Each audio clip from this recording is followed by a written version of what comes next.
नाम डॉक्टर गिरीश भालेराव है। मैं वोकार्ड हॉस्पिटल मीरा रोड यहाँ पर कंसल्टेंट ऑर्थोपेडिक सर्जन के स्वरूप में कार्यरत हूँ।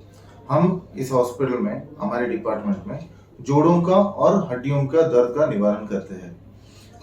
जोड़ों का दर्द यानी सांधे दुखी, इसके बारे में आज हमारा विषय है, जिसके ऊपर हम कुछ चर्चा और बातें करने वाले हैं। सांधे दुखी यानी जोड़ों का दर्द यूजुअली ऑस्टियोआर्थराइटिस नामक एक कारण की वजह से होता है।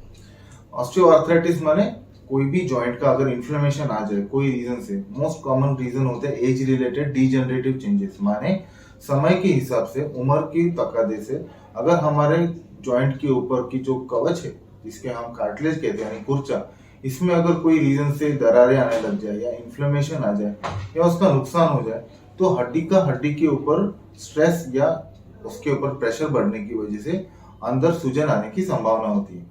इस सूजन के तहत उसके अराउंड जो सॉफ्ट टिश्यूज और कैप्सूल होती है, उसमें भी सूजन आ सकती है, जिसके तहत आपका नॉर्मल रूटीन ऑफ एक्टिविटी जैसे चलना फिरना, उबड़ खाबड़ रास्ते पे चलना, सीढ़ियां चढ़ उतर करना, हाइपरफ्लेक्शन यानी पूरी रेंज का इस्तेमाल करना, ये सारे मूवमेंट्स में स्टिफनेस और पेन का संक्रमण हो सकता है, जिसकी वजह से हमें अपने जो रेगुलर एक्टिविटीज है वो करने में बाधा मिलती है।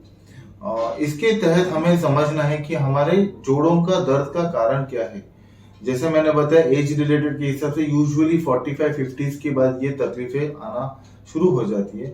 मेन रीजन इसका होता है हमारी लाइफस्टाइल, जिसके कारण इस जोड़ों के ऊपर हमारा प्रेशर का प्रमाण बढ़ जाता है।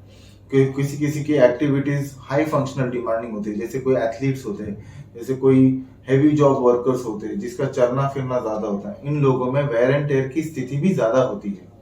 लेकिन हमने अभी पाया गया है कि ये स्पेशली कोविड काल के बाद जब लोगों ने वर्क फ्रॉम होम या इंडोर वर्क का प्रमाण ज्यादा बढ़ा दिया, इस हिसाब से लोगों के शरीर में विटामिन डी और B12 का भी प्रसार कम पाया गया है, जिसकी वजह से हड्डियों की मजबूती और घनिष्ठता यानी बोन मास डेंसिटी पे भी असर मिला है।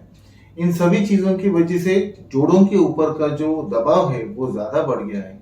प्लस होम बाउंड रीजंस की वजह से आजकल देखा गया है कि पॉपुलेशन में फिजियोथेरेपी या फिर एक्सरसाइज का प्रमाण बहुत कम हो गया है। इस एक्सरसाइज का प्रमाण कम होने की वजह से मसल्स का जो साइक्लिकल मूवमेंट होना चाहिए था, जिसमें आप लेफ्ट और राइट का बैलेंसिंग करते हो, इसमें भी बहुत इरेगुलरिटीज पाई गई है, जिसकी वजह से भी जॉइंट स्टिफनेस बढ़ सकती है। सभी चीजों के तहत न्यूट्रिशन भी एक बहुत महत्वपूर्ण आधार रखता है। काफी बार डाइट पैटर्न सही बैलेंस डाइट ना लेना, उसमें जो लगने वाले माइक्रो न्यूट्रिएंट्स है, इसका सेवन ना होने से भी हमारे जोड़ों के ऊपर इसका असर पाया जा सकता है। तो ओवर एंड ऑल, जब भी आपको ऐसी तकलीफ हो, प्लीज अपने नजदीकी डॉक्टर को दिखाएं। अपने जोड़ों का स्वास्थ्य रखना बहुत जरूरी है, क्योंकि ये आपको आपके फंक्शनल डिमांड, जो आपकी रूटीन एक्टिविटीज है, उसमें भी काफी रिस्ट्रिक्शंस दे सकता है। Wish you very happy healthy living. Thank you.